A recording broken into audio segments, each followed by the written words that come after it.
नमस्कार विद्यार्थी मित्रांनो, पुन्हा एकदा आपल्या सर्वांचं स्वागत आहे आपल्या लाडक्या यूट्यूब चॅनल मेड कन्सेप्ट्समध्ये.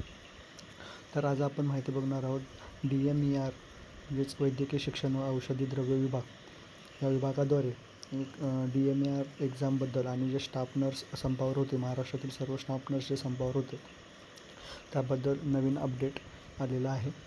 ते आपण बघूयात. या परिपत्रकामध्ये माननीय मंत्री वैद्यकीय शिक्षण हसन मुश्रीफ साहेब यांच्या अध्यक्षतेखाली 22 जुलै 2025ला एक मीटिंग झालेली होती. या बैठकीमध्ये स्टाफ नर्सच्या ज्या मागण्या होत्या त्या मागण्यांमध्ये सर्वप्रथमची मागणी होती ती वेतन त्रुटी निवारणाबद्दलची. जी 7व्या वेतन आयोगानुसार अधिपरिचारिका या पदासाठीची वेतन त्रुटी होती ती नुकतेच एका परिपत्रकामध्ये अमान्य करण्यात आली होती.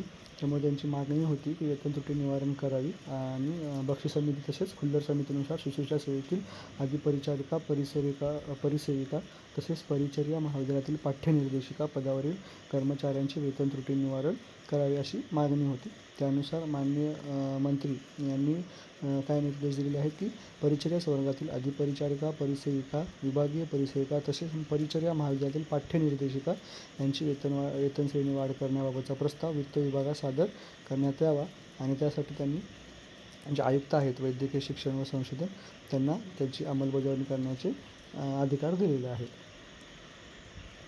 त्यानंतर त्यांची दुसरी मागणी होती की परिचर्या संवर्गातील शुश्रूषा व शैक्षणिक व अशैक्षणिक पदाच्या विविध कायमस्वरूपी अशी 100% पदभरती करण्यात यावी. कारण 2023मध्ये जी 4123 पदांची रिक्त पदे भरली होती तेव्हापासून जे खूप पदं रिक्त आहेत त्याबाबत एक मागणी होती. त्यानुसार त्यांनी माननीय मंत्री महोदयांनी बिंदू नामावली तयार करण्यात येऊन सदर प्रक्रिया लवकरात लवकर पूर्ण करण्याचे आश्वासन देण्यात आलेलं आहे. तसेच डॉक्टर शंकरराव चव्हाण शासकीय वैद्यकीय महाविद्यालय नांदेड येथे जे काही न्यायालयीन प्रकरण चालू आहे त्याचा विचार घेऊन योग्य ती कार्यवाही करण्याचा आश्वासन दिलेलं आहे आणि याचीसुद्धा जिम्मेदारी त्यांनी आयुक्तांना दिलेली आहे. तसेच अवर सचिव आणि कक्ष अधिकारी यांना दिलेली आहे. त्यानंतरचा त्यांचा मुद्दा होता की अतिरिक्त खाटा म्हणजे जे पेशंटचा लोड लक्षात घेता एक नवीन आकृतिबंध मंजूर करण्यात यावा. त्यासाठी संचालनाच्या आधीनुसार सर्व संवर्गातील पदाचे आकृतिबंध मंजूर करण्याबाबतची कार्यवाही सुरू करण्यात आलेली आहे आणि सदर कार्यवाही लवकरात लवकर पूर्ण करावी असे निर्देश माननीय मंत्री महोदयांनी दिलेले आहेत आणि याची अंमलबजावणी करणारे अधिकारीसुद्धा आयुक्त आणि उपसचिव असणार आहेत.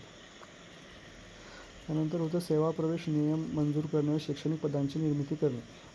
नुकतेच अधिपरिचारिका या पदाचे सेवा प्रवेश नियम बद्दलचं एक परिपत्रक आलं होतं. त्यामध्ये पुरुष आणि स्त्रिया यांचं अनुक्रमे 80-20 असा क्रायटेरिया होता. म्हणजे 80% मुली घेणार आणि 20% हे मुलं घेणार अधिपरिचारिका या पदासाठी. पण सदर पदाचं जे काय पुरुष अधिपरिचारिकांवर जो अन्याय होत आहे तसं लक्षात घेता 70-30 असावे किंवा कसे याबाबतची चर्चा करण्यात आलेली आहे आणि योग्य ते निर्णय घेऊन त्याबद्दल अधिसूचित करण्याची कार्यवाही करण्याचे निर्देशसुद्धा माननीय मंत्री महोदयांनी दिलेले आहेत. तसेच जे BSc नर्सिंग स्टुडंट्स आहेत त्यांच्यासाठी महाविद्यालयामध्ये नर्सिंग कॉलेजेसमध्ये अध्यापक पद निर्माण करण्याचा प्रस्तावसुद्धा विभाग सादर करण्यात. तसेच जे BSc नर्सिंग स्टुडंट आहेत त्यांना महाविद्यालयामध्ये अध्यापक पद निर्माण करण्याचा प्रस्तावसुद्धा विभागास सादर केलेला आहे. या कामासाठी पण आयुक्त वैद्यकीय शिक्षण व संशोधन तसेच कक्ष अधिकारी परिचर्या विभाग हे रिस्पॉन्सिबल असतील. त्याचा तिसरा मुद्दा आहे केंद्र शासनाप्रमाणे भत्ते नर्सिंग भत्ता व गणवेश भत्ता लागू करण्याबाबतचा.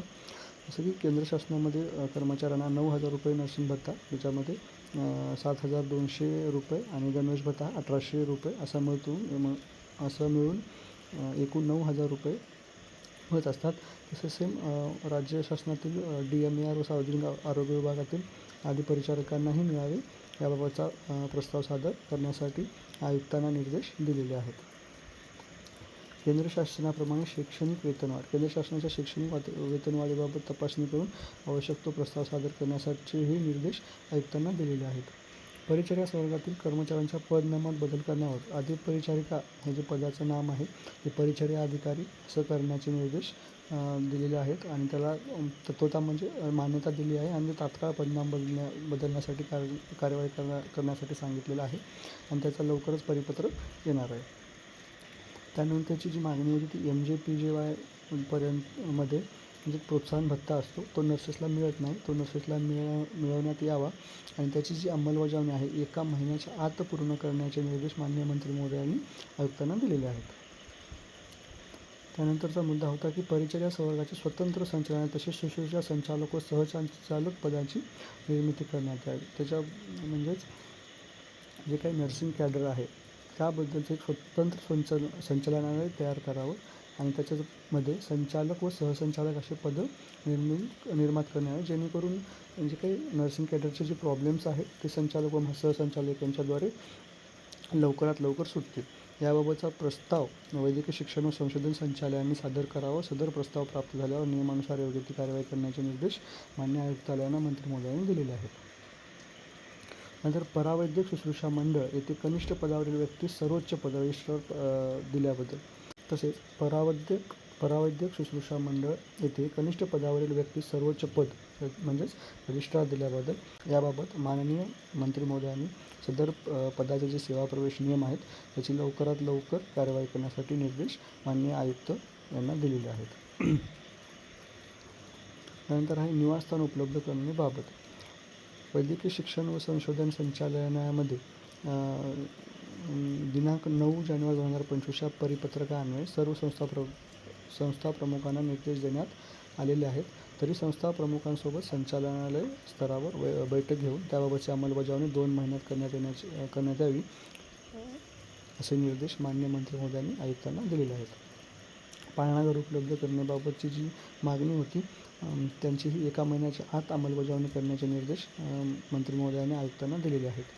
तसेच चेंजिंग रूमसाठी सुद्धा मागणी होती. चेंजिंग रूमचे सुद्धा अंमलबजावणी 1 महिन्याच्या आत करण्याचे निर्देश दिलेले आहेत. आणि परिचारकांच्या आस्थापनाविषयी कामकाजाबद्दल दिरंगाई वगैरे आस्थापनाबद्दल कामकाज जे असतात फॉर एक्झाम्पल तुमचे कुठले बिल्स असतील किंवा बदली असतील, विनंती बदली किंवा इतर जे काही आस्थापना रिलेटेड कामं असतील ते कामांमध्ये दिरंगाई होणार नाही याबाबतची दक्षता घेण्याची सुद्धा संबंधित संस्था प्रमुखांना सांगण्यात येणार आहे. त्यानंतर JNM विद्यार्थी व परिचारिकांचे विद्यावेतन वाढ करण्यावर जो JNMचा स्टायपंड असतो तो वाढ करण्याचे निर्देशही त्याचा प्रस्ताव तयार करण्याचे निर्देश आणि पुढील कार्यवाही करण्याचे निर्देश माननीय मंत्री महोदयांनी आयुक्तांना दिलेले आहेत. त्यानंतर आहे शासन मान्यता संघटनेस प्राधान्य देणे, संघटनेच्या कार्यालयात जागा देणे व संघटनेसोबत नियमित बैठका घेणे. ही नर्सिंग कॅडर यांची जी संघटना आहेत त्या संघटनांना कार्यालयामध्ये जागा देण्याची मागणी केलेली आहे आणि त्या संघटनांसोबत विविध जे काही उपक्रम घेण्यात येतील किंवा ठराव घेण्यात येतील त्या ठरावासंबंधित संघटनेसोबत चर्चा केल्याशिवाय कुठलेही ठराव घेतले जाणार नाही यासाठी याची मागणी केलेली होती. याबद्दल सेंट जॉर्ज रुग्णालय मुंबई येथे संघटनेला जागा दिलेली आहे आणि महिन्यातून एकदा व शासन स्तरावर 6 महिन्यातून एकदा तरी बैठक घेण्यात यावी असे निर्देश आयुक्तांना माननीय मंत्री महोदयांनी दिलेले आहेत. आणि वरील सर्व मागण्यांसंदर्भात सकारात्मक चर्चा करण्यात आली असून सदर मागण्यासंदर्भात वरीलप्रमाणे कारवाई करण्याच्या सूचना माननीय मंत्री वैद्यकीय शिक्षण यांनी दिल्या व बैठक समाप्त करण्यात आली.